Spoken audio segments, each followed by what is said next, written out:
Beyoncé payer 24 millions de dollars pour un seul show, une seule soirée, c'est beaucoup, ça fait polémique, mais est-ce vraiment de sa faute?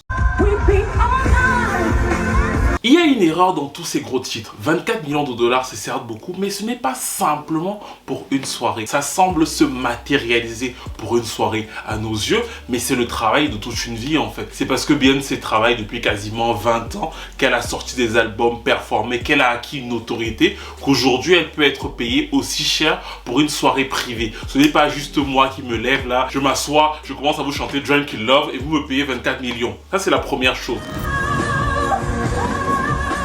Là, vous me direz certainement que c'est pas très juste. Il y a des métiers beaucoup plus durs. Elle ne fait que chanter. Il y a des gens qui meurent de faim et ce genre de choses. Mais sous cet argument-là, rien de nouveau sur le soleil. Nous vivons dans un monde hyper capitaliste. Carlos Ghosn, quand il dirigeait Renault, gagnait voire 1000 fois plus que l'employé le plus bas de Renault. Est-ce qu'il travaillait forcément plus que tous les mécaniciens de Renault? Non. Mais c'est lui qui avait la vision. C'est lui qui créait la valeur. Le mec qui paye Beyoncé pour faire son show se dit que faire performer Beyoncé va lui rapporter plus en termes de notoriété, en termes de prestige, et effectivement à ses yeux elle a de la valeur de la même façon que les footballeurs sont payés des millions, alors que pour beaucoup on pourrait se dire qu'ils ne font que courir derrière un ballon. Le troisième argumentaire est sur l'activisme repris par plusieurs médias français qui l'accusent, elle féministe, d'être allée chanter devant des mecs de Dubaï qui sont contre l'homosexualité. En plus effectivement elle a supprimé toutes les chansons qui auraient pu paraître un peu gênantes pour ne pas se faire arrêter et prendre son argent tranquille.